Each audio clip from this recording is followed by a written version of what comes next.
Welcome to the Tuesday, December 7th edition of the Rotowire NFL podcast, brought to you by WynnBET. I'm Joe Bartel. You can follow me at JB Fantasy Sports alongside me. As always, Jake Letarski. You can follow me at Roto Jake. Jake, we got the final week of bye weeks, the very last week, the longest bye week stretch that we've ever had because of our thankful NFL creating the 18-game season. I'm not upset at all by mentioning that because I have Jonathan Taylor in a few leagues. I know you do as well, too. So this is going to be an important waiver wire for a lot of people, probably last week before the playoffs as well, too. We'll discuss the Monday Night Football game and a few of the injury-relevant wide receivers in particular that have popped up from the waiver wire this week. Before we get to all that, though, let's get a word from our sponsors, WynnBET. If there's one thing we appreciate here at Rotowire, it's making good decisions, even more so making the right decision. Listen up, folks. I have an incredible offer for you with Rotowire's newest partner, WynnBET, the premier digital casino and sportsbook app. WynnBET is now the exclusive sponsor for Rotowire's fantasy podcast. WynnBET brings you all the latest action with a user-friendly interface, moneyline bets, boosted parlays, over-unders, round robins, live betting, and so much more right at your fingertips. If you want a break from sports betting, head into WynnBET's digital casino, take a spin on the roulette, double down on blackjack, slam the slots, or try our hand at baccarat. WynnBET is currently available in 6 states: Colorado, Indiana, Michigan, New Jersey, Tennessee, Virginia, while rapidly expanding at WynnBET. The possibilities are limitless. WynnBET is currently offering all Rotowire listeners a risk-free bet up to $500 on their first wager. Download WynnBET now. That's WYNNBET, WynnBET, the exclusive partner for Rotowire's fantasy podcast. Okay, Jake, that was a lot. Certainly not a lot for the Monday Night Football game, which ended up being a wind and weather fest. I don't ever want to hear someone talk about Mac Jones and how good he is at quarterback and cite the win-loss stat, because that's going to count as a win for him despite throwing 3 effing times. I cannot believe that actually happened in a 2021 NFL football game. But there you go. Patriots get the win. Josh Allen did it best he could with the win. What was your thoughts overall with that Monday night contest? And it was really an all-timer, and definitely an all-timer for fantasy beats. I'm sure there are tons of bad fantasy beats out there. I know, just for example, the worst one I saw was my brother needed 3 points out of Mac Jones and Jacoby Myers to get the win this week. And he was held out short after Myers got to 0. And, of course, Mac Jones throws 3 times, loses those rushing yards at the end, too, just to make it even better. No, I mean, it was an all-time bad weather game, and, it's always fun to have a couple of those a year. If anything, I mean, the Josh Allen stat line wasn't, like, wildly impressive by any means, but if you watch the game, it's actually amazing how he could sling that ball straight into the wind. I mean, there are not many quarterbacks who have the arm strength to do that, and, that's Josh Allen. That's his whole game. He's all about arm talent, right? So, that was encouraging. And then, other news and notes from this game, Damien Harris busted off a real nice run early in that game, and I went into the game feeling pretty good. I had like a 40-something point lead going against Allen and Damien Harris. And then Harris busts off that, 60-something yard run. And he looks great. And the Patriots run game on a whole was looking great. But then Harris left with a hamstring injury. He left with a hamstring injury in the first half. He ended up coming back in the second half, but then he came up limp again. So you got to question the decision to put him back in there. That might lead a lot of fantasy players to Ramandre Stevenson, who is just above our threshold at 61% owned this week. So, Really? Yeah, it's very surprising. I think, part of it is they're on a bye, this week, yeah, so true. you're not gonna be able to help that. It's the Trouba Hubbard thing from last week. Yeah, exactly. It's the Trouba Hubbard thing, exactly. And then if you look at Buffalo's backfield, of course, Zach Moss was back after being a healthy scratch last week. He got 8 carries. Singletary got 10 carries. Neither of them were very effective. Matt Breida was involved. I mean, for as good of an offense as Buffalo is on paper, I mean, the backs, even before this weather-afflicted game here, the backs have just been junk and all pretty much unstartable and all borderline droppable. But I don't know. That's how I take the Monday night game. But the big story of this week is bye weeks, man. It's the last week for fantasy teams to make the playoffs, and they got to deal with 4 teams on bye, including the number 1 player in all of fantasy. And it's just Nick brutal. Folk. I love. Yeah. No, I mean, it's just brutal. I can't. I love the 18-game season, of course. As a fan, I want more games. It's great for us at Rotowire. It's great for our jobs, to have more games, more content to put out. But, man, week 14 buys, you got to do something about that. You have all these extra years, right? And the NFL has catered its game to fantasy a ton over the years, right? NFL was the was one of the first major sports to host fantasy games on their official sports website.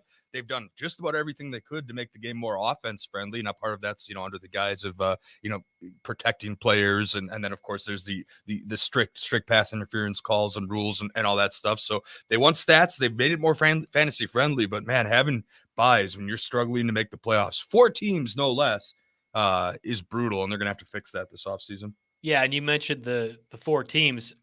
We haven't really discussed who they are. The Colts, you're talking about Jonathan Taylor. I said in jest the number 1 scorer, Nick Folk, kicker for the Patriots. The Patriots are on bye too, right? That's where the Ramandre Stevenson thing comes into play a little bit. But missing Damian Harris, Mac Jones prior to this Monday was doing all right from a fantasy perspective. You have Jonathan Taylor. Carson Wentz was a low-end quarterback 1 at certain times.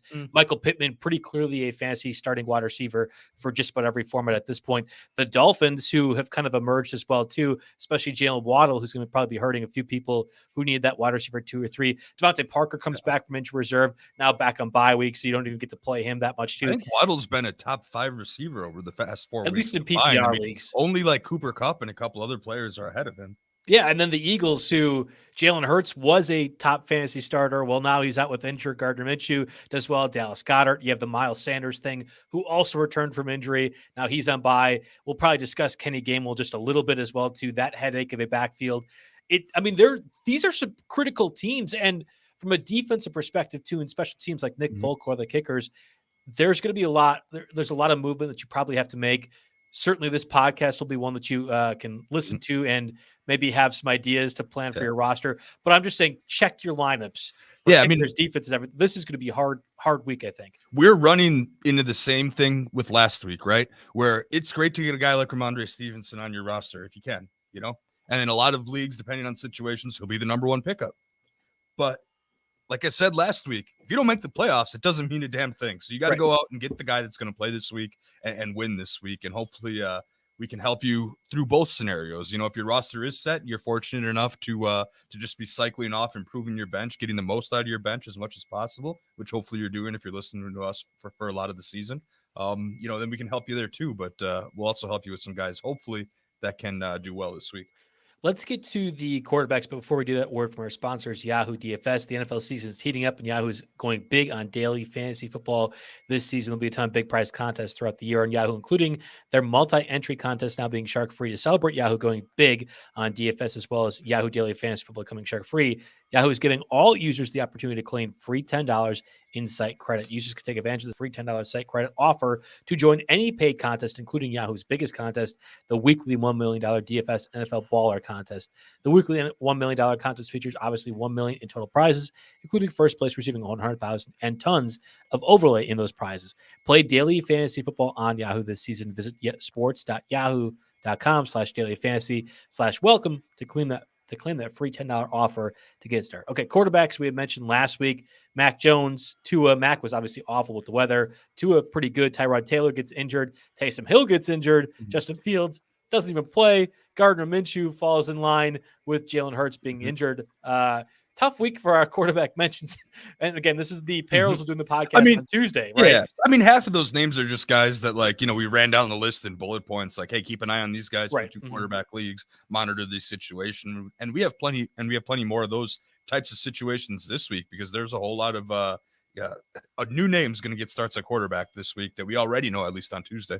Yeah. And I was going to mention Taysom Hill was our one big focus and ended up doing great, especially where in leagues like the ones I played against where you don't have any points for interceptions or fumbles. Yes. Thanks, Steak League, because I got 28-point burger dropped on me in Taysom Hill. I've never understood that. I've never understood. Every league I've ever commissioned takes points away for interceptions and fumbles, but our Steak League, Rotowire Invitational, Dynasty, none of that does. So, it's helped. Taysom Hill was great. And went against me in every one of those formats. It was wonderful. Of course, he leaves that game with the dreaded mallet finger, which I don't know, prior to 2 months ago, I could have told you absolutely zero of what that meant.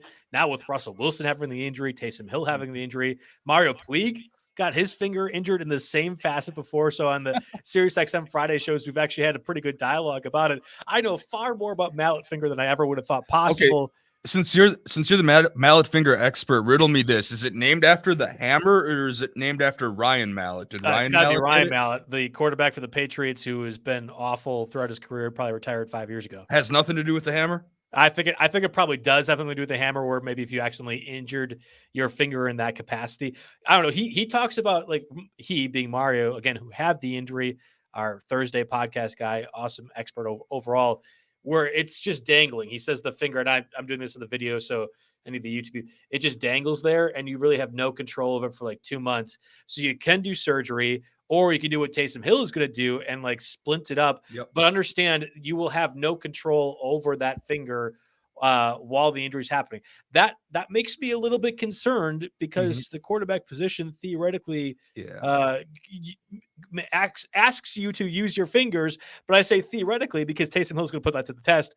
Really, the tight end turned quarterback might just get 20 carries against the Jets this week and could end up winning the game. Yeah, you have to think of it this way, right? Russell Wilson we regarded as a pretty good quarterback, a pretty good thrower, right? Yes. He gets this mallet finger. He turns into unstartable in fantasy, absolute junk, overthrowing everybody, no accuracy left whatsoever. You got Taysom Hill there, who is never necessarily, despite the contract, never necessarily regarded as some supreme pocket passer, right? And what's that going to do to him, But we'll see what happens there. I'd be hesitant to do that, but we do have a couple names for you this week, though, that I want to get into. Another quarterback who would have probably been nice to have in a 0 penalty for turnover leagues this week. That's Jimmy Garoppolo. And hear me out on this one. I know people are going to be like, wait, what? The Bengals he's got this week, not necessarily the greatest matchup. I believe they're around 10-ish against opposing quarterbacks. But when the fantasy playoffs start, you start with versus Atlanta and at Tennessee and versus Houston. That's his fantasy playoffs here. Number 30, number 31, and number 18. Houston's only number 18 against opposing quarterbacks because teams stop passing when they go up by 30. So it's as beautiful of a fantasy playoff schedule as you can get for Jimmy G. I don't know if they still have playoff aspirations or what Trey Lance is going to be involved, but if Jimmy G starts those 3 games, they're all excellent matchups here. And I think that's not a bad matchup to look ahead to. I like that name quite a bit. That's a pretty good one given the other guys. Who else from a quarterback perspective are you considering either this week or rest of the season with the fantasy playoffs coming up here? Yeah, a couple guys. I have to look to I think Taylor Heineke at 39%. He becomes a valid pick in the streaming conversation. You have to go down the list a little bit, but Teddy Bridgewater at 23%. He gets the Lions, so what's not to like there. There are a few other guys, Baker Mayfield, Cam Newton, Trevor Lawrence. They're all pretty widely available. I don't think I could trust Trevor Lawrence to pick him up and start him, especially if it were a 1 quarterback, league. He does have the Titans, who rank 31st against opposing quarterbacks, but man, that Jags offense looks bad. Urban Meyer clearly doesn't know what he's doing. I saw the fantasy football subreddit. Actually, I look at that once in a while. They highlighted one of our notes on James Robinson that just it was innovation in failure, talking about the Jags and Urban Meyer and how he uses his running backs there inexplicably here. So I don't know if I could trust Trevor Lawrence here, but streaming wise, Jimmy G, maybe not if you need a 1-week thing. Like if for example, none of these quarterbacks here outside of Jalen Hurts are really, must start every week, guys that are on bye. But streaming, it might be a little bit tough for Jimmy G with those last 3 weeks, especially if he gets Debo back. That's probably enough to make him number 1 for me. And then I'll go Bridgewater 2, Heineke 3 as far as streamers go. But we have a whole lot of quick hitter bullet point 2 quarterback league news and notes to go through, unless you want to comment on those rankings. No, I was going to say I would sooner start the Titans defense than Trevor Lawrence, given Urban Meyer's ineptitude. I was all in on Trevor Lawrence this season, and he has been probably one of my biggest busts. So every success story I might have with DeAndre Swift or anything like that, it just gets me frustrated knowing Trevor Lawrence, guy I touted the most, is being coached by Urban Meyer, and his ineptitude has been pretty plainly obvious for a number of weeks and months now. Yeah, let's turn our attention to those 2 QB guys. We talked about Taysom Hill with his mallet finger. I think his kind of, if Taysom Hill is healthy against the Jets, he might be one of the top streamers overall this week, and maybe even something that transcends the streamer category whatsoever. With that injury, I'm concerned, very concerned, honestly, for what his stats will be in fantasy production.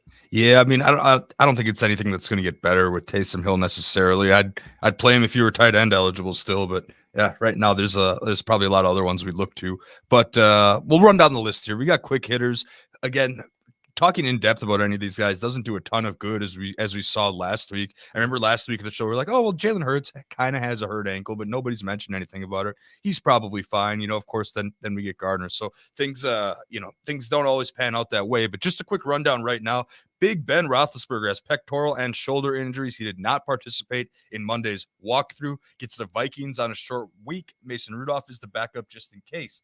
It looks like Daniel Jones is going to miss another game here with a neck injury, which would be Mike Glennon, but he's kind of up in the air due to a concussion. And if he doesn't clear, it's looking like it might be Jake Fromm this week. You'd have to be deep two quarterback leagues to even think about that. We'll probably target the defenses instead, which we'll get to later. And then, of course, we have Tyra Taylor. We thought he was maybe benched for Davis Mills. Well, when it was going poorly for the Titans, but Taylor is also awaiting MRI results due to possible torn ligaments in his non-throwing wrist. I don't know if that'll keep him out of the game, but they get Seattle this week just in case. Keep an eye on Justin Fields, of course. His status is still TBD. They're in Green Bay this week. Even Andy Dalton, I believe I read, was a little banged up. So that could get a little bit messy in Green Bay on Sunday night. And then, of course, Gardner Minshew started for Hurts, but the Eagles are on bye. I would imagine Hurts comes back. So a couple of names to write down there. I think most of them are more applicable for our streaming defense section than our quarterback section. But, some news and notes. I picked up Jimmy G last week in a 10-team 2-quarterback league, and I don't intend to cut him because I have Hurts on a bye. Interesting. Any other notes do you want to make with the quarterback position, or good to move on to running backs? I think we can move on. Those are the quick hitters. So obviously last week was a major running back week. We had Alexander Madison, Trouba Hubbard, Boston Scott was kind of in that same vein as well too, and then Jamal Williams as well. For as good of a running back week it was last week, I think wide receivers are going to be pretty heavy for this week too. But as a result, not a lot left on the running back side of things. If Trouba Hubbard is somehow still available on waivers, obviously with the Panthers on bye past week, maybe it's possible. He immediately falls into starting consideration rest of the season. We have Ramandre Stevenson, who we talked about earlier, at 61% roster on Yahoo. The Patriots are on bye this week if Damien Harris is limited in any way. Great, but we don't really know about that. Is that worth wasting a roster spot if you are in contention? Probably not. So you're kind of left with a few uglier names. And among that group is that Boston Scott, Kenny Gainwell combo because Miles Sanders re-injured himself. Again, the Eagles are on bye. I mean, it's almost one of those scenarios where it doesn't interest me in any facet because of that bye week. Mm-hmm. Yeah, so to just backtrack a little bit here, Trouba Hubbard, 76%. So maybe worth checking up just in case someone forgot about it. I actually like Ramandre Stevenson if your playoff spot is secure by any means, or if you don't need to start a running back this week, if you have other viable flex options, because it was soft tissue injury, right? For Damian Harris, that thing is kind of scary. Not only did he hurt his hamstring originally, he went back out there and then he came up limp again, which seems like questionable decision making from an outsider's perspective. I don't know how much worse that can get, but given the weather and the whole circumstances, I'm really surprised they trotted him back out there only to come up limp after his first carry, which he probably would have housed, by the way. But a team like New England that can rotate backs through would be wise even after the bye to sit out Harris. And Stevenson passes every single eye test, that's for sure. So as long as Belichick's done punishing him for little rookie mistakes, which we don't know for sure yet. Right.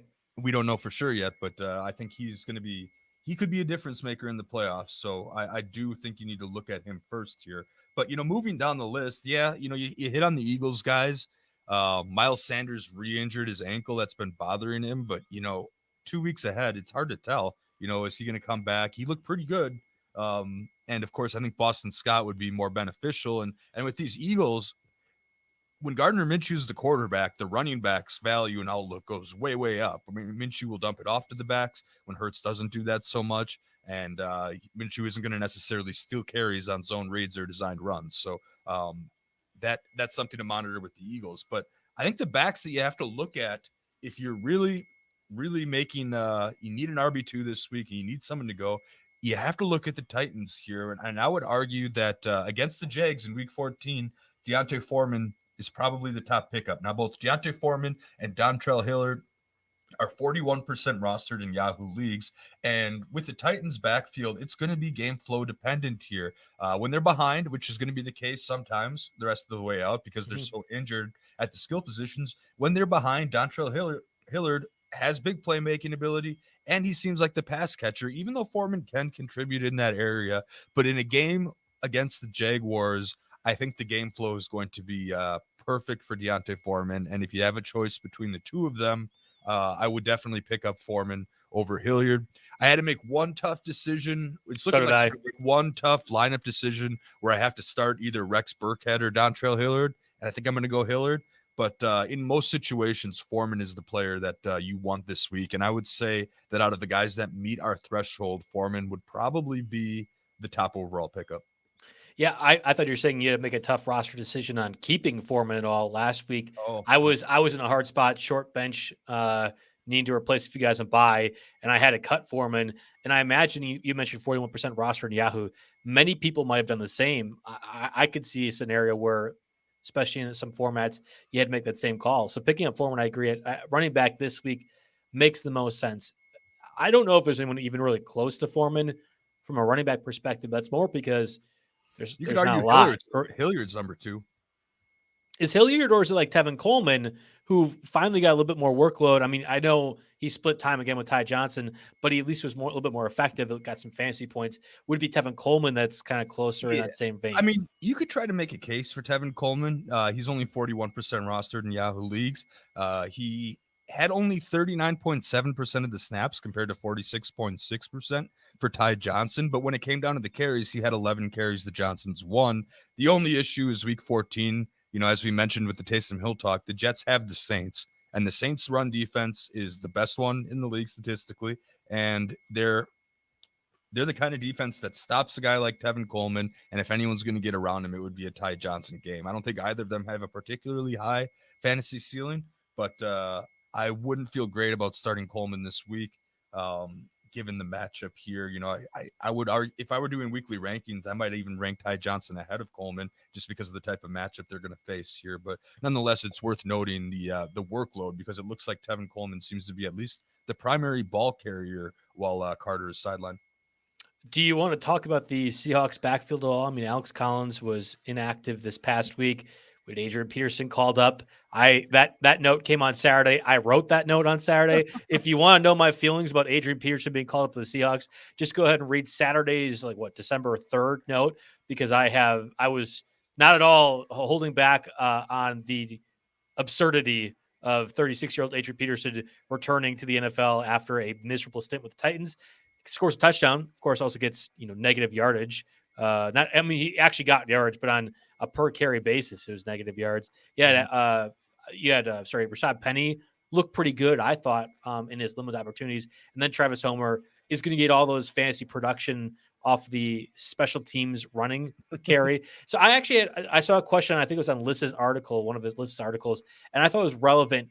Somebody was complaining that it was Travis Homer that got the fantasy points, but it should be the Seahawks special teams unit that gets it, so therefore the defense and special teams.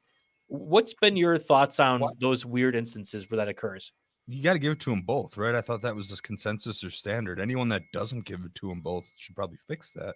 So if you played Homer and you played the Seahawks defense, you're getting interesting. See, I thought. Do you want to not give fantasy points away for people who return kicks?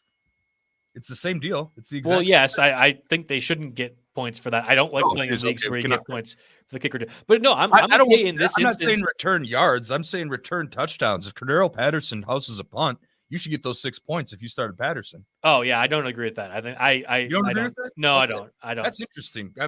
Comment if you have a take on this, because we are very far apart on this. Yeah. I think the individual should get it. They scored the touchdown. I don't think the Seahawks defense did get, or the Seahawks defense special teams did get that Travis Homer touchdown. I think it was because Travis Homer. Oh, so I could see that the Seahawks defense. Well, because it was a punt that he then ran. Like, it was a fake punt that he ran. So it's Homer that got the points, not the Seahawks defense special team. Yeah. So think of it from a stat provider's perspective, though. It's still a rush. Yeah, I know. Yeah. So there's no way to really differentiate it. Okay, so the debate becomes whether that should go to the Seahawks defense special teams or not. Mm-hmm. And I would argue that yes, it should, because the position does say D/ST, and that was as ST as you get. Right. But that's tough for a stat provider to recognize because it shows up in the box score like a run, and there's no There's no, after doing this, at Rotowire for so long, I can kind of, I get a better behind the curtain peek there, and there would have to be some big time programming change to be able to add a signifier for what type of you'd have to base the play result on the play formation. You couldn't just manually do it once. You'd have to do it for everything. It'd be a big overhaul. I understand why it's the way it is. I don't necessarily agree with it, but I don't expect it to change either. Yeah. Did you see that tweet last week where scientists have created it seemed like a fully recognized alive robot, like he was understanding he was alive? Do you see that at all? It was all over Twitter. I saw that they could reproduce now. They found a way to make nanobots reproduce, but not. Oh, well, that's so science has gone too far in that way, but evidently science has not gone far enough in terms of fixing a fantasy football, because we do need that extra technology to be able to understand the formations of play calls. I went on a tangent. I'm sorry. It's just because I really don't want to talk about the Seahawks backfield. That offense is not very good as is. And the fact that you're relying on Adrian Peterson to be your goal line back makes me even more frustrated. I am done with Adrian Peterson discussion for the rest of my life in terms of fantasy football. I hate that teams make us have to do this each and every week. So my ire is directed towards the Seahawks. Yeah, I mean, the only reason the Seahawks backfield even comes up is because they're playing the Texans, right? They're playing just about any other team except for maybe the Lions. Like, we wouldn't even care. We wouldn't even go over this because really, I mean, someone's going to produce, right? The matchup means somebody's going to produce, and it's such a wheel. I actually think Travis Homer has looked, better than the amount of touches that he's getting. Alex Collins has looked dreadful, so he probably shouldn't even get the ball even if he comes back. I mean, I start Alex Collins for several weeks in a row. Then finally I get fed up and I sit him, and then Adrian Peterson comes in and scores a touchdown. Collins couldn't have done that, Penny has all the pedigree. So I think if you're throwing a dart, hoping one sticks, maybe it's Penny. I think it would be Penny for me, but I don't like it. I really don't. I completely agree with you on that. Let's move over to the wide receiver position. We had some comments, at least in the video section too. So we'll try to direct it again. Big running back week last week. I think this week will be a big wide receiver week, in large part because of injuries. And I guess we'll start first with Minnesota. With KJ Osborne, he caught that touchdown pass in what appeared to be the comeback win for the Vikings, only for Jared Goff and the Lions to thwart that attempt. Couldn't have happened to a better team like the Minnesota Vikings. I could say that as a Packers fan. We had this idea of KJ Osborne kind of emerging earlier this season when it seemed like he was the number 3 wide receiver. That Vikings offense has been devoid of any sort of spreading the ball out to any other targets, right? It's been just Adam Thielen, just Jefferson, and then Delvin Cook, and maybe Tyler Conklin every once in a while. Well, now you have Delvin Conklin. Wow. You have Delvin Cook not playing. Alexander Madison did well enough, and it is his part, which is fine. But you have Adam Thielen that could be out for multiple weeks now with what was reported to be a high ankle sprain. If that's the case, Thielen might not play the rest of the season. So KJ Osborne isn't just a streamer play this week, but might be a good long-term pickup. Yeah, very rarely is there a wide receiver that you can just plug and play like this. When one guy gets injured and one guy steps up, it's never that straightforward at wide receiver. But I think you can argue this situation it is, at least in terms of the snaps. You saw season high 66 snaps on Sunday that resulted in 7 targets, caught 4 for 47 and a score. I mean, teams know that Justin Jefferson's the guy. You have to put everything you have into taking him away pretty much, especially if Delvin Cook doesn't play. And it was always going to be maybe a 2-week absence for Cook anyway. So, keep an eye on that. But I think Osborne, I would rank him higher as a streamer and as a rest of season option, given, we don't know anything about Thielen just yet. He was estimated as a non-participant for Monday's walkthrough in practice here. They have the short week here. They get Pittsburgh, and then they finish up with Chicago, the Rams, the Packers, and Chicago again. So it's middle of the pack fantasy playoff schedule. There's nothing that scares you about that matchup. And I'd be pretty in on Osborne if you're someone that was relying on Thielen and starting on Thielen every single week, maybe, but 2, just as a general wide receiver 3, kind of a flex play here, because I think the volume's going to go up. The matchups are okay. And I would expect to see Thielen out for a little while here. The 7 targets matched a season high, but he also did that twice more this season. I'm sorry, the season high was week 1 against the Bengals when he was targeted 9 times. I don't know what the heck happened there or why he fell out a little bit, but the snap count was a season high, and I think you can expect to see high snap counts and usage the rest of the way out. So I like him probably more than any of the other receivers we're going to talk about. He would have been our cover boy for this show, but Alan beat me to it and put him on the sneaky ads video, so he didn't quite make it. But no, I'm an Osborne guy this week and the rest of the way out here. I did want to ask a question though. Can you remind me what Vikings running back they called up off the practice squad that got more fantasy points than Long Group this week? CJ Ham. So we have 2.4 fantasy points and 2 carries. Oh, dang it. You did. CJ Ham was the guy? I thought that was a fullback. Yeah. So I cheated a little bit. When I said the podcast, if they don't call up anybody, I said that anybody else is going to produce more than even if they don't call somebody up. The Vikings never called up anybody. So I thought I was dead to rights in that loss. CJ Ham got the catch in a PPR format for 19 yards, which put him higher than Nguanu. Is that not a fullback, though? The fullback running back doesn't matter. He produced more than the Vikings running back that you thought was good. Maybe Bayou Culver's because of that today. I'm completely fine. I'm completely fine just canceling that out. Because everything I said was wrong. Okay, maybe we can take a watch on that because I would actually argue that rigidly, and I'm sure the owners don't want to listen to us have it out, or I'm sure the listeners don't want to listen to us have it out on that and want to actually get through the rest of these wide receiver pickups here. Yeah, well, and I wanted to cut in real quick. So Jay Wright actually asked, and I'm going to put you to the test on this. With DeAndre Swift likely out, and he's probably going to be, you can't have DeAndre Swift in the flex. So should he go with KJ Osborne or Russell Gage, who had a monster game against the Buccaneers this week? I don't even know what Russell Gage's roster percentage is, but that's an interesting name too with the Falcons, theoretically in a position to pass more again this week.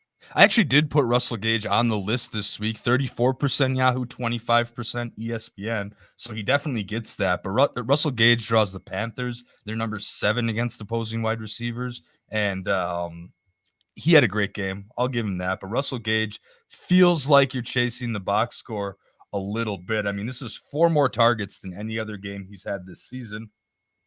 Now, the targets, he's had a couple of good weeks in a row against the Jaguars, who, you'd expect to have a good week, and against the Bucs. But actually, I lied. This updated overnight. The Panthers are 6th best against opposing wide receivers here. Listen, Gage isn't a sexy pickup. He's right around the fringe of rostering and flexing, but I think I would probably prefer KJ Osborne because he's got more room to grow, whereas this was the Russell Gage ceiling game this week. I think that's a great way to go ahead and break that down. However, I would rather have Amon St. Brown, who we're going to discuss as well too, over Osborne and Russell Gage. So while I agree, if it's Osborne and Gage, I'm going to go Osborne all the way. If Amon St. Brown is available, and he probably should be, he's only rostered in 6% of Yahoo leagues, 7% of ESPN leagues. I think that one's going to be interesting. So just to outline what Amon St. Brown, everyone obviously knows the touchdown reception. Isn't it named after I assume it's named after the Egyptian god, but I'm not positive on that. Well, am I saying it wrong? Amon. Oh, yeah. Amon. Okay. Last week that it was Amon Ra, and I kept saying Amon Ra, and they were telling me it was wrong. And someone kept saying Amon Ra. Amon Ra St. Brown? Like an Egyptian god. Anyway. Okay, all right. So Equinemi is St. Brown's brother, right? We can do that. Yeah, okay. So St. Brown, the wide receiver for the Lions, 10 catches on 12 targets, 86 yards, got that game-winning score, obviously against the Vikings. Their awful defensive coverage at the end, which was fantastic to watch. Again, as a Packers fan, or I guess a fan of the NFL overall. If you were not a Vikings fan, you were happy to see the Lions win, and I will go ahead and pound the table for that one. Is this going to be possible to be repeated again this week, though, with the Broncos defense? I think that's going to be the biggest part. I think the St. Brown workload happened because DeAndre Swift was out. We thought it was going to be Jamal Williams, but in fact, it could be that St. Brown is just going to get all these short yardage targets. So even though the Broncos secondary is good, and I think the Broncos defense overall is good, the Lions are going to be down by double digits early on right away. And I think there's going to be passing volume again available for St. Brown. Well, tell me I'm wrong with this. So, yeah, here's why you're wrong. the 12 targets were 4 more than any other game this season. So yes, you're right about where he's getting them from. Where they're coming from DeAndre Swift, and and that's fair enough. But there are a couple things I don't like here necessarily, and I know he's our cover boy for this show today. Again, Alan and I had it out over Osborne. He gave me a lion for the second week in a row. I can live with that. Getting punked a little bit maybe, but the Broncos defense, number 7 against wide receivers. He's at Denver, outdoors. Could be some weather this weekend. You never know here. But Denver, and then after that, it's Arizona. Atlanta in week 16 is the only worthwhile matchup here. And it probably won't even be a worthwhile matchup if we presume that Swift is back. Overall, Goff had a good game, but him having a good game is definitely the exception and not the norm. Amon-Ra St. Brown basically had his ceiling game this week, with the most targets, the most receptions, and it was the first time he scored all season long. In the last 3 weeks combined, he didn't have a single target inside the 20, and then he had 2 this week, which matches season high there. Let's see, we got 5, 6, 7 total weeks out of a possible 12. He didn't get a single target inside the 20-yard line here. So I just don't think that it's sustainable. And, if you knew DeAndre Swift was going to sit again, I don't know if we know that yet, but if you knew Swift was going to sit again, I could see a desperation play and throwing him out there. But I don't love Amon-Ra St. Brown for the rest of the year here. And he probably goes below both Gage and Osborne for me on the list this week. Man, see, I just disagree with that. If you're going to try to talk about St. Brown not getting touchdown work or whatever else, weeks 8 through 12 for Osborne, I'm looking at right now. He 8 through 12. So that's 5 games. In 5 total games, Osborne had 5 catches for 54 yards. So if we're pumping up Osborne because Adam Thielen's not going to play, then we should be allowed to pump up St. Brown because DeAndre Swift is also not going to be out there. There's no way in my mind that DeAndre Swift is going to play. I guess if Swift is available for this game, the lines are dumb, but fine, whatever. Then you don't play St. Brown. It's as easy as a 1-to-1 play. But if you want to replace our board bet with Osborne versus Amon-Ra, yeah, are you thinking this week or rest of the season? This week. Yeah, I'll take St. Brown in a full point PPR league over Osborne this week. I should have the caveat that Thielen doesn't play, but I won't. Okay. Yeah, no, I won't. For sure. Okay. No, if you're gonna get I mean, I want to. This is for the listeners out there too. As much as I want to eat free Culvers all the time, that's great. But this is for the listeners. You're right. If for whatever the reason Thielen is able to play on a high ankle sprain, which again seems unlikely, then you're right. Like there'd be no reason to go ahead and play Osborne in that case. So we talked about Osborne, Russell Gage, St. Brown, 3 worthwhile pickups. If Devonte Parker is still available at 52% roster on Yahoo, it's unlikely. They do have a bye week, but that's one of those that I would still scoop up my roster if I had one of those last ones. You never know when you could really use another quality wide receiver. And I think that's kind of what Parker is. There were even some 12-team leagues this week where I was comfortable with my starting lineup and just upgraded one of my last bench spots to Devonte Parker just in case. Perfect scenario. He could be wide receiver 3-able, for the rest of the year here. The other last name I thought of that I want to ask you about here is we got Keenan Allen on the COVID list, but I guess he's vaccinated, so he could still have a chance to play if he is asymptomatic and gets 2 negative tests. So maybe we don't have to worry about this, but in LA here, who benefits from a guy like Keenan Allen, sitting out? My first thought was maybe Jalen Guyton, but he feels like more of a deep ball guy, and it was more of a following the snaps here necessarily. And, he scored a touchdown, but I think he was also very responsible for one of Herbert's interceptions on Sunday. Other way around. Palmer was. Oh, it's Palmer? Oh, yep. My bad. I did not mean to pin that on you, Jalen Guyton. I'm sorry. Josh Palmer.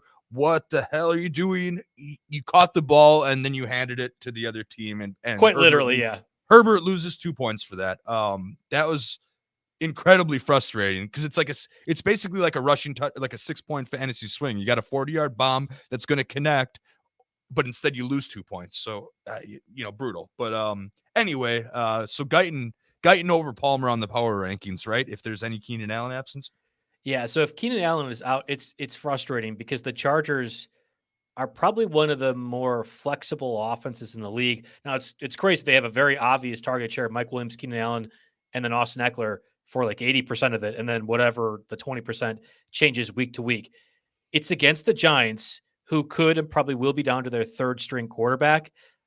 I could very well see a scenario where we're getting a lot of Justin Jackson, Austin Eckler, and the tight ends, whether it be Jared Cook or Donald Parham, as that secondary piece. So I think Eckler is like a perfect DFS play this week.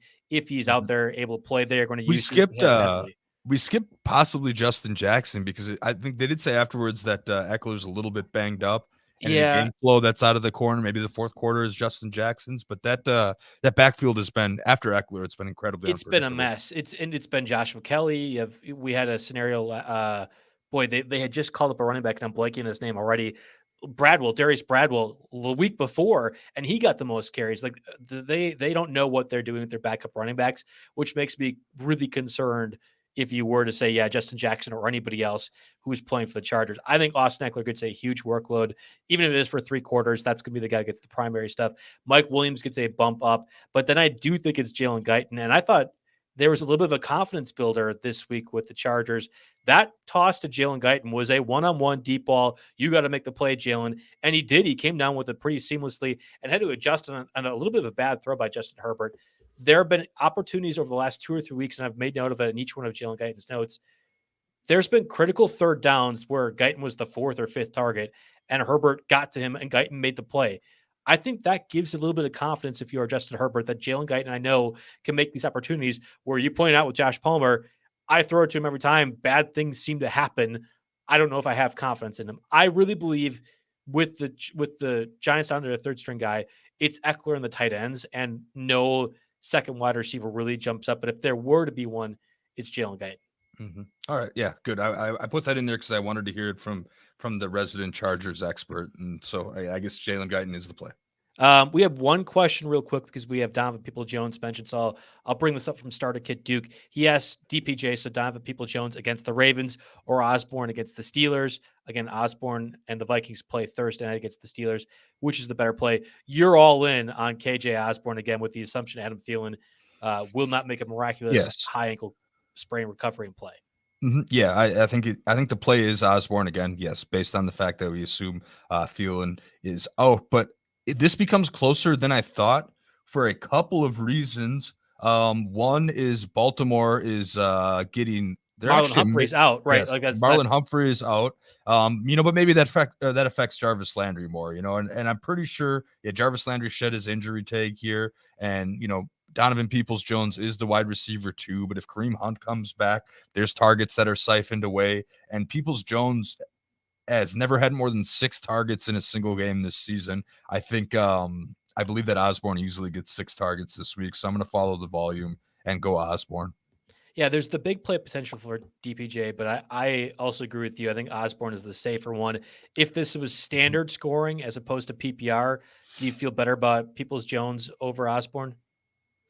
It doesn't really make that much of a difference to me. I'm still going to follow the targets, and I expect Osborne to see more. Okay, that's where I would lean maybe a bit more. I would go Osborne, Peoples-Jones, and Peoples-Jones is dating MMA fighter Valerie Lareda, though, and that's a big feather, I guess, in his cap. So maybe that's the best argument I can make for DPJ. Okay, all right. Well, there you go. Look up her Instagram. You do yourself a favor. Anywho, continue. I don't know what else to say. Let's get a word from our sponsors, Thrive Fantasy. Thrive is back for another season of fantasy football, and they're running huge guaranteed prizes contests each and every week. I assume major prizes with that too. With Thrive Fantasy, you can eliminate the countless hours of research and focus on only the top tier athletes that have the biggest impact on the game. Sign up today and get a free 6-month Rotowire subscription. To get that subscription, you go to rotowire.com/thrive. You deposit a $10, or you could deposit up to $10. And then you'll receive 100% deposit bonus back up to $100. So minimum of $10 deposit. If you go up to $100, you get $100 back. Then you play in your first paid contest, and boom, just like that, your free 6-month Rotowire subscription. Go to rotowire.com/thrive. Deposit at least $10, and you'll receive $100 back, or $100. My goodness, 100 deposit bonus back up to $100. Then you play in your first paid contest and receive free 6 months Rotowire subscription. If I have to say that read one more time, I'm going to fumble through it. So let's move on to the tight ends right now. It's been a little bit tough. We had mentioned Foster Moreau with the assumption Darren Waller was going to be out. Waller was out. Moreau did absolutely nothing. Mhm. I O'Shaughnessy, mean, yeah, we threw the caveat in there last week that the one time that Waller missed the game, Moreau was playing the Eagles, which are dead last. Or I mean, yes. giving up the most Mhm. fantasy points to opposing tight ends. So give it a little tougher matchup. It's not I saw a tweet, I forget who it was, but it was one of those. Well, some DFS tout was just like, oh, so this percent of people, they're showing his rostership on DraftKings think that Darren Waller's a system tight end.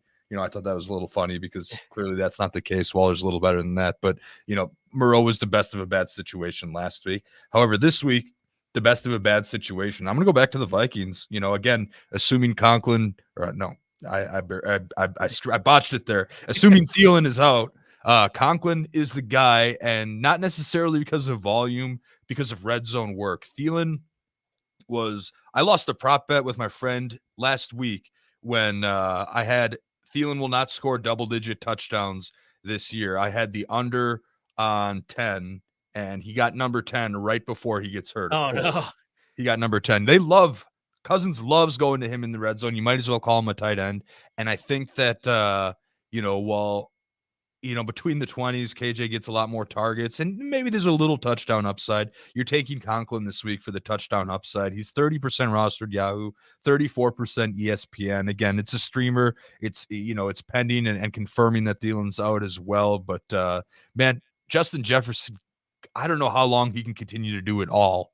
As awesome as he is, his teammates are going to have to get a little bit involved. I think Tomlin will be able to game plan him a little bit, and some of these secondary Vikings pass catchers are going to have to step up, and Conklin's one of them. And again, because of the baseline, his ceiling in a normal week compared to his ceiling this week, the difference in that probably makes him the top tight end pickup.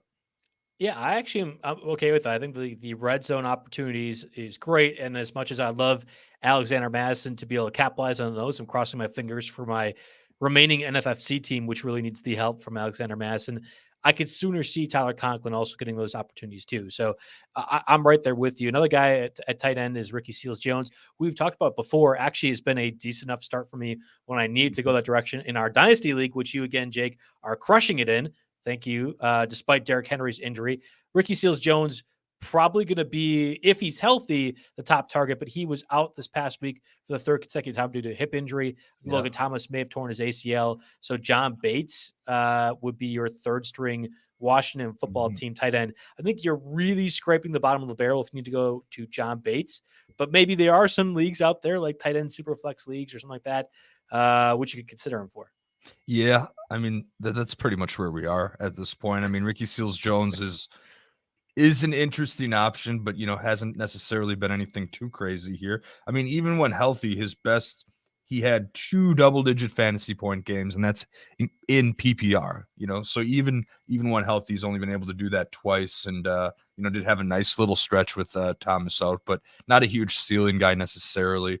I would almost now. This depends on the health of Andy Dalton and the health of Justin Fields. And this is one of those situations where it's so hard to make a call on Tuesday.